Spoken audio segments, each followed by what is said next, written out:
আমରଣ ଅନଶନରେ ବସିଛନ୍ତି ରଞ୍ଜନ ସ୍ୱାଇଁ। କ'ଣ ପାଇଁ ବସିଛନ୍ତି, ସେ କ'ଣ ଚାହୁଁଛନ୍ତି, ଅଞ୍ଚଳବାସୀଙ୍କ ପାଇଁ କ'ଣ ଚାହୁଁଛନ୍ତି, ଆସନ୍ତୁ ସିଧାସଳଖ ପଚାରି ବୁଝିବା ସେ କ'ଣ ପାଇଁ ଆନ୍ଦୋଳନରେ ବସିଛନ୍ତି। ଆଜ୍ଞା ଦେଖନ୍ତୁ, ଦୀର୍ଘ 8 ବର୍ଷ ହେଲାଣି ଅମ୍ବାଦୋଳା ସରକାରୀ ଉଚ୍ଚ ମାଧ୍ୟମିକ ବିଦ୍ୟାଳୟର ପରୀକ୍ଷାର୍ଥୀମାନେ, ଦଶମ ଶ୍ରେଣୀର ପରୀକ୍ଷାର୍ଥୀମାନେ 25 କିଲୋମିଟର ମୁନିଗୁଡ଼ା ଯାଉଛନ୍ତି ପରୀକ୍ଷା ଦେବା ପାଇଁ। 8 ବର୍ଷ ହେଇଗଲା। 25-50 କିଲୋମିଟର ଯିବା ଆସିବା କରୁଛନ୍ତି। ତାଙ୍କ ଭିତରେ ବହୁତ ଟ୍ରାଫିକ୍ ସମସ୍ୟା ରହିବା ସହିତ ରେଲୱେ ବିଭାଗ, ଆମର ଯେଉଁ ଜାମଳାଗୁଡ଼ା ପାଖରେ ଗୋଟେ ରେଲୱେ ଗେଟ୍ ଅଛି, ଫାଟକ ଅଛି, ସେ ଫାଟକ ବି ବହୁତ ସମୟ ପଡ଼ି ରହେ, ଯେଉଁଥିପାଇଁ ପିଲାମାନେ ପରୀକ୍ଷା ଦେବାରୁ ବି ନିବୃତ୍ତ ରୁହନ୍ତି। ଏସବୁ ସମସ୍ୟାକୁ ଦେଖିକିରି ଯେଉଁ ଛାତ୍ରଛାତ୍ରୀଙ୍କର ଯେଉଁ ଅସହ୍ୟ ଯନ୍ତ୍ରଣାକୁ ଦେଖିକିରି ମୁଁ ଉପଲବ୍ଧି କଲି ଏବଂ ମୋତେ ବି ନିଜକୁ ମାନେ ସଂକୁଚିତ ଲାଗିଲା ଯେ ପିଲାମାନେ ଏମିତି ଯେଉଁ କଷ୍ଟ ପାଉଛନ୍ତି, ୟା ପାଇଁ କିଛି ଗୋଟେ ନିରାକରଣ ଅଛି। ଆମେ ବିଭିନ୍ନ ସମୟରେ ପ୍ରଶାସନ ଅଧିକାରୀଙ୍କ ଦୃଷ୍ଟି ଆକର୍ଷଣ ମଧ୍ୟ କରିଥିଲୁ ଏଠି ବୋର୍ଡ଼ ପରୀକ୍ଷା କେନ୍ଦ୍ର କରିବା ପାଇଁ, କିନ୍ତୁ ସେମାନଙ୍କର ଅଧିକାରୀମାନଙ୍କର ବୈମାତୃକ ମନୋଭାବ ଯୋଗୁଁ ଆଜି ମୁଁ ବାଧ୍ୟ ହୋଇ ଆମରଣ ଅନଶନ କରୁଛି ଅନିର୍ଦ୍ଦିଷ୍ଟ କାଳ ପର୍ଯ୍ୟନ୍ତ। ଯେ ପର୍ଯ୍ୟନ୍ତ ପ୍ରଶାସନ ଅଧିକାରୀମାନେ ଏ କଥା ଶୁଣିବେ ନାହିଁ, ବୋର୍ଡ଼ କେନ୍ଦ୍ର ଏଠି ଅମ୍ବାଦୋଳାରେ ନ କରିବେ 5 କିଲୋମିଟର ଭିତରେ, ମୁଁ ସେ ପର୍ଯ୍ୟନ୍ତ ମୋର ଅନିର୍ଦ୍ଦିଷ୍ଟ କାଳ ପର୍ଯ୍ୟନ୍ତ ଆମରଣ ଅନଶନ ଜାରି ରହିବ। ଅମ୍ବାଦୋଳା ଅଞ୍ଚଳର ଛାତ୍ରଛାତ୍ରୀ ଦୀର୍ଘ 50 କିଲୋମିଟର ଯିବା ଆସିବା 50 କିଲୋମିଟର ପଡ଼ୁଛି ସେମାନଙ୍କୁ ପରୀକ୍ଷା କେନ୍ଦ୍ର। ମ୍ୟାଟ୍ରିକ୍ ପରୀକ୍ଷା ଦେବାରେ ସେମାନଙ୍କୁ ଅସୁବିଧା ହେଉଥିବା ବାରମ୍ବାର ଅଭିଯୋଗ ସତ୍ତ୍ୱେ ସରକାର ପ୍ରଶାସନ ଏ ଦିଗରେ ଦୃଷ୍ଟି ଦେଇନଥିବା ଯୋଗୁଁ ଆନ୍ଦୋଳନରେ ବସିଥିବା କଥା ରଞ୍ଜନ ସ୍ୱାଇଁ କହୁଛନ୍ତି। ତେବେ ଆସନ୍ତୁ ପଚାରିବେ ଯିବା ସ୍ଥାନୀୟ ସରପଞ୍ଚ ଅଛନ୍ତି, ସେ କ'ଣ ପ୍ରତିକ୍ରିୟା ନେଉଛନ୍ତି। ମ୍ୟାଡ଼ାମ୍ କ'ଣ ଆପଣଙ୍କ ପ୍ରତିକ୍ରିୟା କ'ଣ ରହୁଛି? ଆପଣ ସମସ୍ତେ ଜାଣିଛନ୍ତି ଆମର ଏ ଆନ୍ଦୋଳନ କାରଣ ଆଜି କ'ଣ ପାଇଁ କରାହେଉଛି। ଏ ଆନ୍ଦୋଳନଟା ଆଜି ଯାହା ଆମର ଯେମିତି ପ୍ରଥମ ଆଗରେ ଯେମିତି ଥିଲା 1956 ମସିହାରେ, ସେମିତି ଆମର ଏ ସ୍କୁଲରେ 5 କିଲୋମିଟର ଭିତରେ ପିଲାମାନେ ବୋର୍ଡ଼ ପରୀକ୍ଷା ହେଲେ ଭାରି ଭଲ ହୁଅନ୍ତା। ଗରିବ ପିଲାମାନେ ଯାଇପାରୁନାହାନ୍ତି, ଆସିପାରନ୍ତି ନାହାନ୍ତି, ଟ୍ରାଫିକ୍ ଜାମ୍ ହେଇଯାଉଛି। ଆଉ ସେଇ ଆମର ମୁନିଗୁଡ଼ା ପାଖରେ ଜାମରଗୁଡ଼ା ଗେଟ୍ଟା ବନ୍ଦ ହେଇଯାଇଛି, ରେଳ ସମସ୍ୟା ମଧ୍ୟ ଚାଲି ଯାଉଛି। ପିଲାମାନେ ଭାରି ହଇରାଣ ହେଇଯାଉଛନ୍ତି, ପିଲାମାନଙ୍କର ଭାରି କଷ୍ଟ। କ'ଣ ଗରିବ ପିଲାମାନେ ତାଙ୍କର ପରୀକ୍ଷା ଦେଇପାରୁନାହାନ୍ତି, ସେ ପରୀକ୍ଷାଟା ମଧ୍ୟ ତାଙ୍କର ଇଏ ହେଇଯାଉଛି, ତାଙ୍କେ ଭାରି କଷ୍ଟରେ।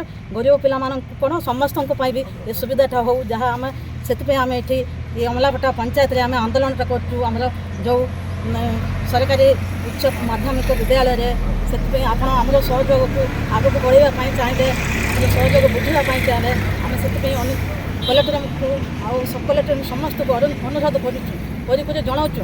ମ୍ୟାଡ଼ାମ୍ ମାନେ ସାର୍ ମାନେ ସମସ୍ତେ ବୁଝିଲେ ଆମ ଗାଁଟା ଆଉ ଟିକେ ଆଉ ଭଲ, ପିଲାମାନେ ଭଲ ଆଗକୁ ବଢ଼ିପାରିବେ, ଆଗକୁ ବଢ଼ିପାରିବେ।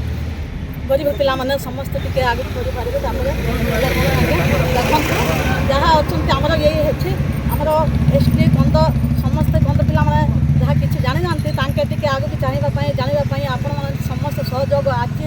ଆମର ଯାହା ମନ୍ତ୍ରୀ କରିଛନ୍ତି ସମସ୍ତଙ୍କୁ, ଯାହା ଯେଉଁଠି ଥିଲା ପିଲାମାନେ ସମସ୍ତେ ଆଗକୁ ବଢ଼ିବେ, ଆଗକୁ ପାଦ ପକାଇବେ, ଆଉ ତାଙ୍କେ ସବୁକିଛି ଜାଣିପାରିବେ ବୋଲିକରି ଚାହୁଁଛନ୍ତି। ସେମିତି ସମସ୍ତେ ଆଗ ପରି ଯାହା ଆଗ କାଳରେ ନଥିଲା, ଏମିତି କିଛି ସୁରକ୍ଷା ସରକାର କରିନଥିଲେ। ସରକାର କେଉଁଠିକି ନା ST ମାନେ କେଉଁ କୋଣରେ ଅଛନ୍ତି, ST ପିଲାମାନେ କନ୍ଧମାନ ଥିଲେ ତାଙ୍କ ଆଜିକାଲି ସେ କନ୍ଧ ପିଲାମାନଙ୍କୁ ସମସ୍ତଙ୍କୁ ଆଗକୁ ଟିକେ ବଢ଼ାଇବା ପାଇଁ ଚାହିଁବା ଅଛି। ଆମ ଏଥିରେ ଆମେ ଆନ୍ଦୋଳନ କରି ଚାହୁଁଛୁ। ଆଜ୍ଞା ଧନ୍ୟବାଦ, ନମସ୍କାର। ରାୟଗଡ଼ା ଜିଲ୍ଲା ଆଦିବାସୀ ଅଧ୍ୟୁଷିତ ଅଞ୍ଚଳ ହୋଇଥିବା ବେଳେ ଶିକ୍ଷା ବିଭାଗ ଏହାର ବୈମାତୃକ ମନୋଭାବ ପୋଷଣ କରୁଛି ଅମ୍ବାଦୋଳା ଅଞ୍ଚଳରେ। ତେବେ ଆସନ୍ତୁ ଆଉ ଜଣେ ଅଛନ୍ତି, ତାଙ୍କ ପ୍ରତିକ୍ରିୟା ନେବା, ସେ କ'ଣ କହୁଛନ୍ତି। ମ୍ୟାଡ଼ାମ୍ କ'ଣ କହୁଛନ୍ତି? ନମସ୍କାର। ଆଜିର ଏଇ ଉତ୍କଳ ସରକାରୀ ଉଚ୍ଚ ବିଦ୍ୟାଳୟ ଅମ୍ବାଦୋଳା, ଏହି ସ୍କୁଲ ଛୋଟ ପିଲାମାନେ ବି ସେ ମେଟ୍ରିକ୍ ଏକ୍ଜାମ୍ ଦେଇପାରୁନାହାନ୍ତି, ଦୂରରେ ବି ଆସିପାରୁନାହାନ୍ତି। କିନ୍ତୁ ଗାଡ଼ି ଆସିବା ଯାହା କରୁଛି, ତାଙ୍କେ ଗାଡ଼ି ମିଳୁଛି ନ ମିଳୁଛି, ତାଙ୍କେ ବି ତ ରହିଯାଉଛନ୍ତି, ପରୀକ୍ଷା ବି ଦେଇପାରୁନାହାନ୍ତି। ସେଥିପାଇଁ ଅମ୍ବାଦୋଳା 5 କିଲୋମିଟର ଦୂର ଭିତରେ ହିଁ ଏକ୍ଜାମ୍ ହେବ।